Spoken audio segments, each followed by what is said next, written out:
discuss Hilchos Beis Habechirah Perek, which the topic is the structure of the general Beis Hamikdash, everything besides for the Heichel, which was already discussed in Perek Dalet. And I want to go through a few points and show where the Rambam has a unique opinion in how the Beis Hamikdash looked. So the first point we're going to speak about is the Cheil in Halacha Gimel. Generally, most of the Rishonim understand the Cheil to be a space between the Seirig and the wall of the Ezras Nashim and the Azarah. The Mishnah says that the Cheil was 10 Amos. The Mishnah does not explain what the Cheil is or what those 10 Amos were they the height or the width. So most of the Mefarshim understand that there was the Har Bayis, the wall of the Har Bayis. Then inside the wall of the Har Bayis there was a Seirig, a small fence, 10 Tfachim high, which surrounded the Azarah and Ezras Nashim. And the space between this fence called the Seirig and the wall of the Azarah was 10 Amos. That's the way most Rishonim understand. But the Rambam says, HaCheil Gavhai Eser Amos, that the height of the Cheil was 10 Amos. According to the Rambam, there were 3 walls surrounding the walls of the Azarah. There was the wall of the Har Bayis. Then in that there was a 10 tefach high fence called the Seirig, which surrounded the entire Azarah and Ezras Nashim. And within that there was another wall surrounding the entire Azarah and Ezras Nashim, which was 10 Amos high. And that was called the Cheil. The Rambam actually makes a picture of this in Perek Mishnayos, where you see all the walls surrounding the Azarah and Ezras Nashim. So according to the Rambam, the Cheil was a wall. The word Cheil actually means wall, but according to most Rishonim, the Cheil is a space which surrounded the wall of the Azarah. But according to the Rambam, the Cheil was actually a wall. Now, also according to the Rambam, it's important to clarify, also according to the Rambam, the Cheil, the name Cheil, is also the name of a space. It's the name of the space within this wall called the Cheil. Now, one more interesting thing to note about this is that the truth is the Rambam's not being mechadish something over here. This was the Rambam's girsa in the Mishnah. Now that we have access to the original Ksaviyat Kodesh of Perek Mishnayos, where the Rambam wrote the Mishnah and then his Pirush, so we know exactly what the Rambam's girsa in the Mishnah was. And the Rambam was goydes in the Mishnah, in Maseches Midas, HaCheil Gavhai Eser Amos. So the Rambam didn't make this up, this was his version of the Mishnah, that the height of the Cheil was 10 Amos. Other Rishonim are goydes HaCheil Eser Amos, and therefore they explain that the width of the Cheil was 10 Amos. Moving on to another point in Halacha Daled. In the Mishnah in Maseches Midas, it speaks about it enumerates the Sha'arim of the Azarah, and it uses the word Smuchim L'mayrav. And some of the Mefarshim understand that to mean that it's counting the Sha'arim from Mayrav to Mizrach. How do you know? It mentions the names of all the Sha'arim, but how do you know which one was where? So some of the Mefarshim understand that the Mishnah is telling you Smuchim L'mayrav, I'm first telling you the one that's closest to the Mayrav, and I'm going in that order. So you know which one was closest to the Mayrav, which one was closest to the Mizrach. However, from the wording of the Rambam here in Halacha Daled, it's clear that the Rambam understood that all the Sha'arim were close to the Mayrav. All the Sha'arim of the Azarah, besides for the eastern Sha'ar, the Sha'ar Niknar, they were all on the western side of the Azarah. They were all in the back of the Azarah. Not the way you would think that they would be equally distanced. They were all towards the back of the Azarah.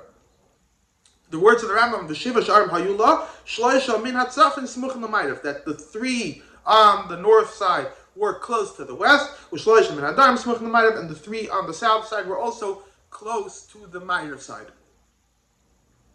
And you can also see this in the Rambam's picture that he made in Perek Mishnayos, that all the Sha'arim are in the Mayrav half of the Azarah.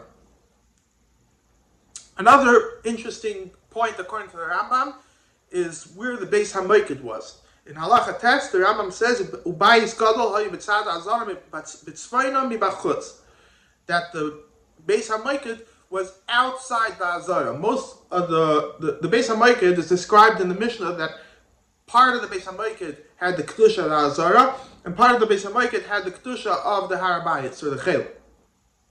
So most of the Mefarshim understand that part of the Beis Hamoked was in the Azarah and part of it was in the Cheil. But the Rambam clearly writes that the Beis Hamoked was entirely outside the Azarah, and I think we'll discuss that at length in the next shir.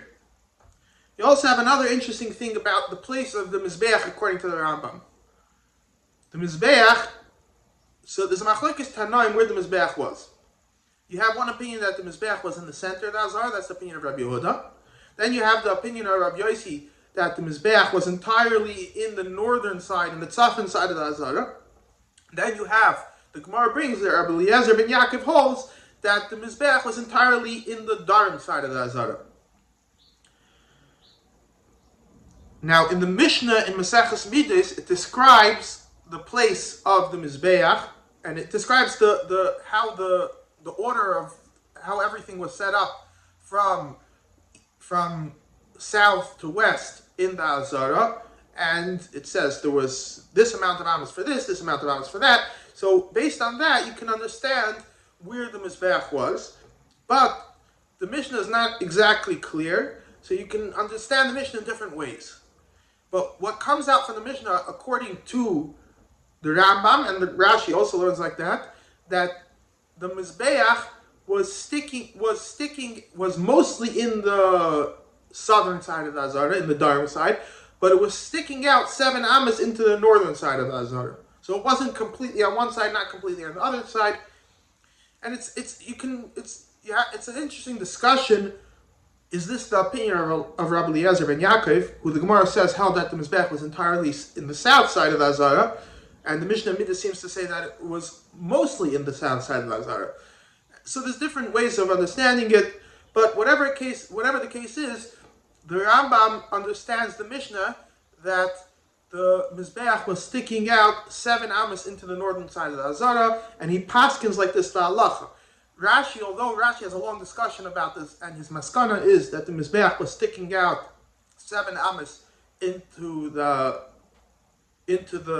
northern side of the Azarah, but Rashi is not paskining that this is the case. Rashi is just explaining what the Mishnah is saying, but there's different opinions in the Tanaim. It could be Rashi would paskin that the Mizbeach was entirely in the northern side of the Azarah, but the Rambam paskins that the Mizbeach was mostly in the southern side of the Azarah. One more point, which is interesting, which is a chiddush of the Rambam, and I still haven't understood what is the makar that the Rambam has for this, but you'll see a lot of the pictures that they make in the Beis Hamikdash. There's 6 or 8 lishkos in the Azarah that are described in Maseches Midas. In Maseches Midas, it says that 3 of the 6 lishkos were in the northern side of the Azarah, and 3 of the 6 lishkos were in the southern side of the Azarah. But within the northern and southern sides of the Azarah, it doesn't explain where they were. Were they towards the front of the Azarah, towards the back of the Azarah? The Rambam says, Shmoyna lishkos hayu be'ezras Yisrael, that these lishkos were in the Ezras Yisrael, which is the first 11 amos of the Azarah, the most eastern part of the Azarah. Where does the Rambam get this from? I'm not sure, but this is what the Rambam says, and you'll see most people that make a picture of the Beis Hamikdash make the lishkos in this spot, which is clearly based on the Rambam.